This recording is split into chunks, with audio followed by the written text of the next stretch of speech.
Hello बच्चों, let's read this question. Question says lack of internal democracy is a challenge to efficient functioning of Indian political parties.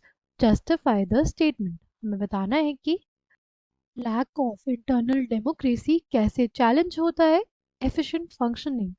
किसकी efficient functioning? Indian political parties की.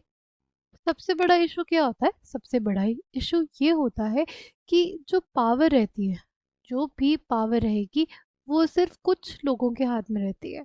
ठीक है, अगर कुछ leaders के हाथ में ही पावर रहेगी तो जो एफिशिएंट डिसीजन मेकिंग है या डिस्कशंस हैं किसी चीज़ों पे, वो नहीं पाएंगे। अगर डिस्कशंस नहीं होंगे तो लोग अपने थॉट्स लोग अपने थॉट्स और आइडियाज किसी और पर्सन से शेयर नहीं कर पाएंगे। डेमोक्रेसी मतलब क्या होता है? डेमोक्रेसी मतलब ये होगा ना कि हर किसी की सुनी जाए। राइट, डेमोक्रेसी मतलब ये है कि हर किसी की बातों पे सोचा और विचारा जाए। ठीक है, तो जो पार्टीज होती हैं उनमें मेंबरशिप का रजिस्ट्रेशन नहीं होता, वो रेगुलर मीटिंग्स नहीं रखती ऑर्गेनाइजेशन। राइट, वो इंटरनल इलेक्शंस रेगुलरली नहीं करवाते। ठीक, जो भी ऑर्डिनरी मेंबर्स होते हैं पार्टी के, उनको उतनी इंफॉर्मेशन नहीं होती पार्टी के बारे में। ठीक, उनके पास इतने कनेक्शंस नहीं होते कि वो इन्फ्लुएंस कर पाए डिसीजंस को। डिसीजन आएगा, ठीक है, जो भी डिसीजन आएगा वो उनका रहेगा। जो लीडर्स कहाँ पे है? जो लीडर्स टॉप पोजीशन पे है, जिनके पास ज़्यादा पावर है। ठीक है, in the name of party. सिर्फ कुछ ही लीडर्स हैं। राइट, सिर्फ कुछ ही ऐसे लीडर्स होते हैं जिनके पास पावर होती है कि वो जो लीडरशिप में है उनके साथ अपना डिसअग्रीमेंट शो करें। राइट, जो भी हमारे पास पार्टीज है, पॉलिटिकल पार्टीज, उनमें सिर्फ कुछ ही ऐसे लीडर्स होते हैं जिनके पास इतनी ज़्यादा पावर होती है कि वो डिसअग्री कर सके। किसके साथ डिसअग्री कर सके? लीडरशिप के साथ। ठीक है, और अगर वो डिसअग्री करते हैं तो वो उनके लिए उस पार्टी में बेसिकली रह जाना बहुत मुश्किल हो जाता है।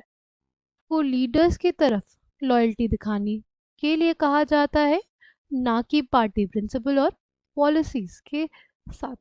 राइट, उनको इम्पोर्टेंस देना होता है किसको? लॉयल्टी ऑफ द लीडर्स, जो लीडरशिप है उसको लॉयल्टी दिखानी होती है, ना कि पार्टी के प्रिंसिपल और पॉलिसीज को।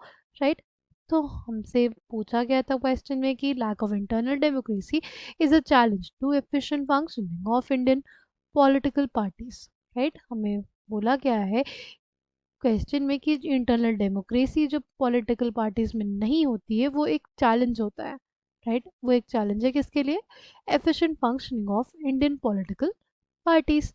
ठीक है, तो इससे हम लोग ये समझते हैं कि अगर पावर किसी एक इंसान के हाथ में कंसंट्रेटेड रहेगी, मीटिंग्स नहीं होंगी, इंटरनल इलेक्शंस नहीं होंगे, तो क्या होता है?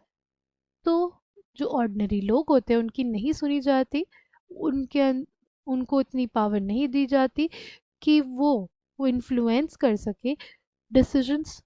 अगर कोई गलत डिसीजंस लिए जा रहे हैं तो राइट, उन्हें उन्हें उन जो डिसीजंस हैं उनको सपोर्ट करना पड़ता है।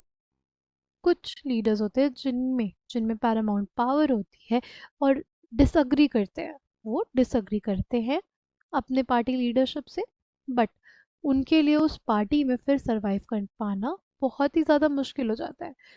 लोगों को पार्टी प्रिंसिपल्स और पॉलिसीज़ के लिए नहीं, जो लीडर्स हैं, लीडर्स के लिए अपनी पर्सनल लॉयल्टी प्रूफ करनी पड़ती है। ठीक है, आई होप आपको ये बात समझ में आई हो। लेकिन इंटरनल डेमोक्रेसी वहाँ पे तब होगी जब हर एक इंसान को अपना ओपिनियन शेयर करने का मौका मिले।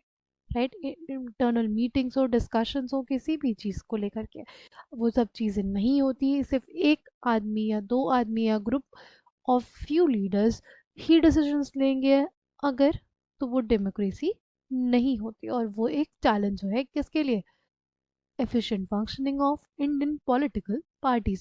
I hope you understood it well. Thank you and all the best.